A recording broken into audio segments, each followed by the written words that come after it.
Hi there! Welcome to Power to the Flower, my Zone 9 gardening channel. I'm Kara and you've joined me today for part 2 of my February garden tour.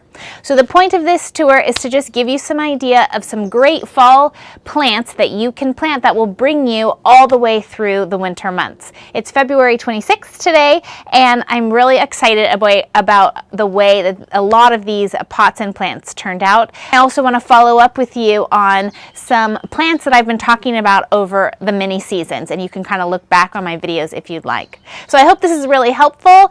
Last time I talked about succulents. Today we will focus in on perennials and annuals. So let's get started. All right, so let's start here with these two matching pots.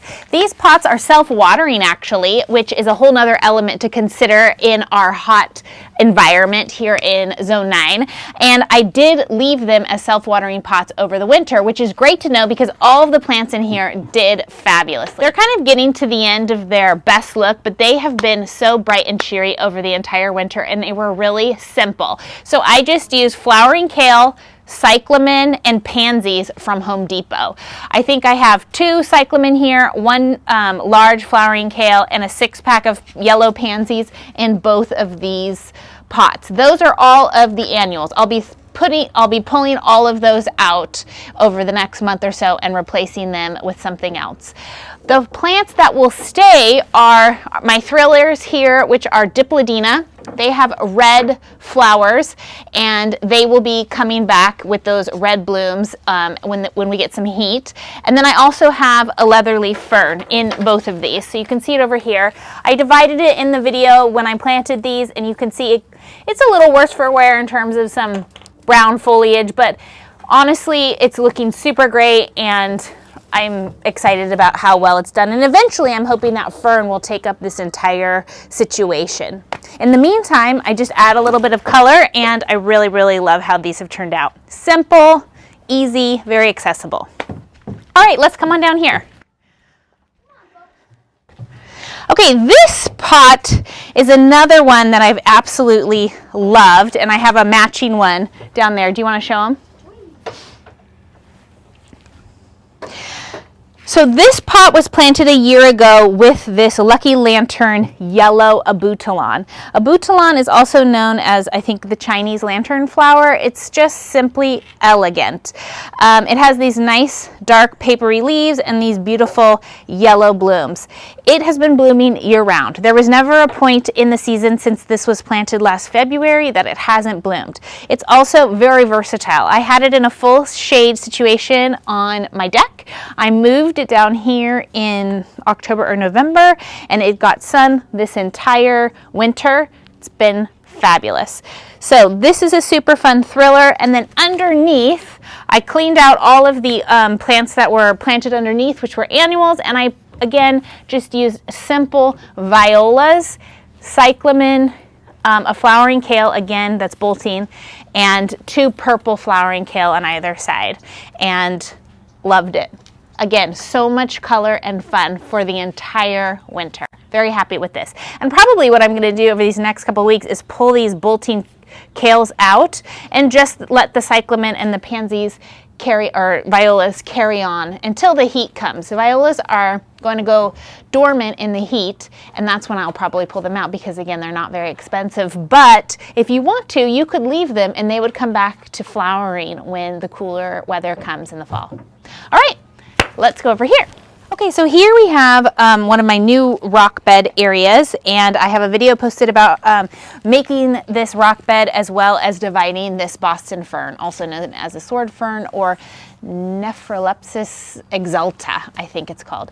Anyways, these ferns do look a little bit brown, and so some people might be concerned, oh no, it's dying. And in fact, no, it's totally fine. It was just a little bit scarred from the hard treatment that I gave it when I divided it. But if you look under here, sorry about all the banging, you can see there's tons of new growth unfurling, and these plants are very happy. And with warmer weather, they will totally fill out. And when that happens, I will cut these brown fronds out.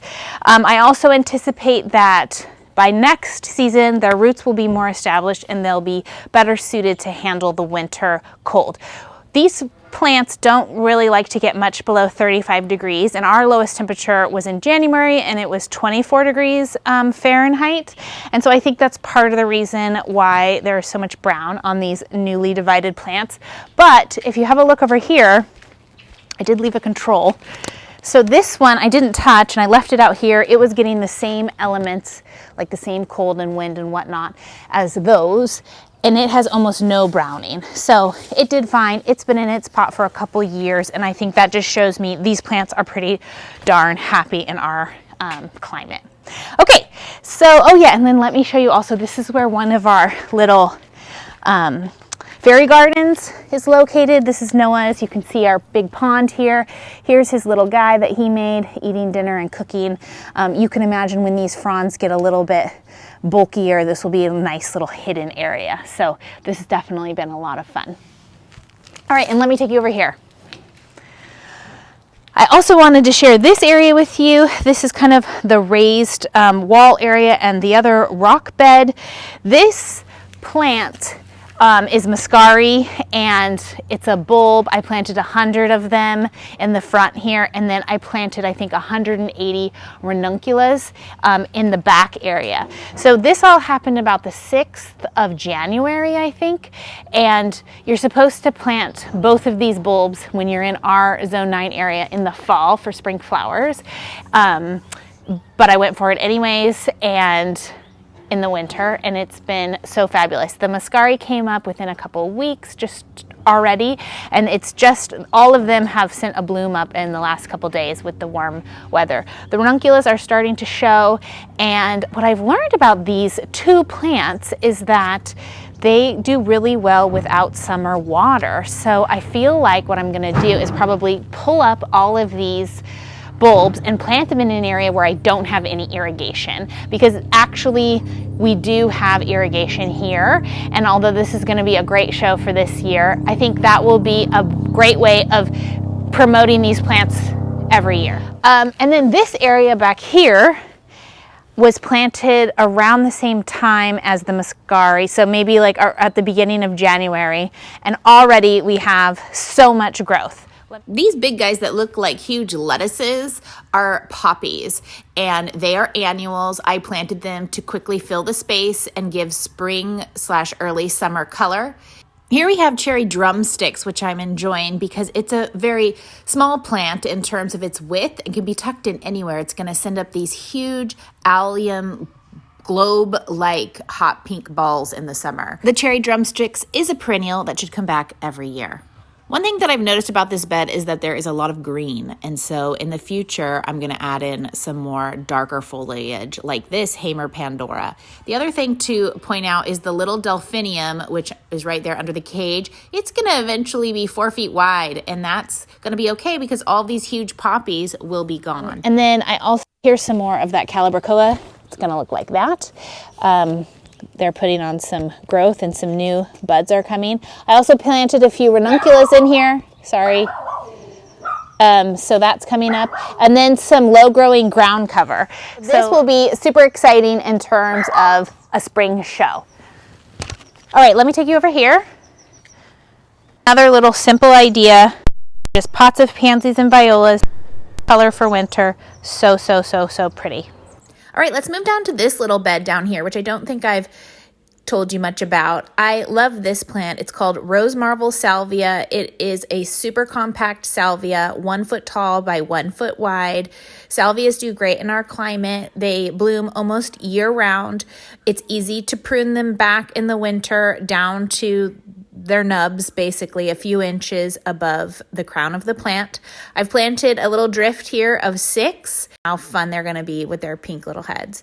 In the center here, I have a blue blooming flower, which is called blue pimpernel. It's a South African weed. A little scared about that, but also excited. And then I've used the silver foliage to edge the corners. This is a dianthus called the Scent of Coconut, so that should smell good. And on the other side, this one is called Georgia Peach, and it's just about ready to bloom, so that's exciting. In the center here, I'm going to have some orange blooms with a coreopsis and a gaillardia. So that's going to be super fun. And then in the very center back, there will be a David Austin rose, which hasn't arrived yet. Another plant that's worth noting for the winter garden is the geranium. This one is called Sentinel, and check out those amazing colors on this evergreen plant in our Zone 9 climate.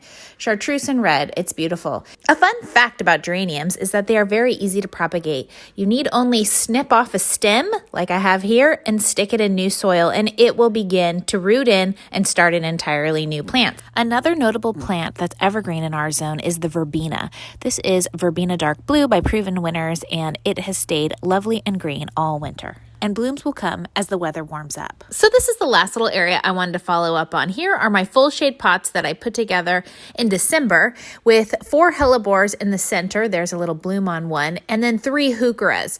I love these pots. They're perfect for winter because all of the plants in here are evergreen, but then also the hellebores bloom from February to June. Of note, if you're able to move your hellebore in its beautiful pot, like the one here on the right, from a shade position to a sun position, once it turns winter and it's cooler, then it will bloom even more abundantly. I definitely use heucheras as an evergreen color accent. Here's Forever Red, and I also have some in my landscape, as you can see. I will note that the marmalade here has some mildew, powdery mildew, which has been super bummer, but the Forever Purple there in the front and the Northern Exposure, the red one, have been fine. Oh, and let's not forget our little fairy garden in a book. Doing super great. We're loving it.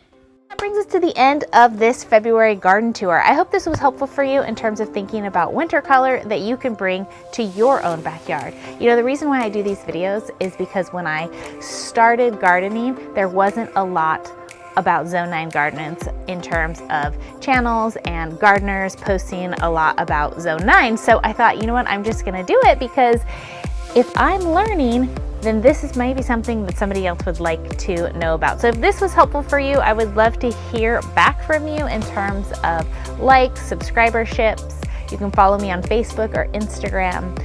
It just really helps me to know if this is even hitting an audience. So thank you so much for being here, and I hope this was helpful. And I post videos on Tuesdays on YouTube and Facebook. Otherwise, you can catch me during the week on Instagram and Facebook for regular posts on how the garden's doing. Thank you so much for being here. See you in the next one. Bye.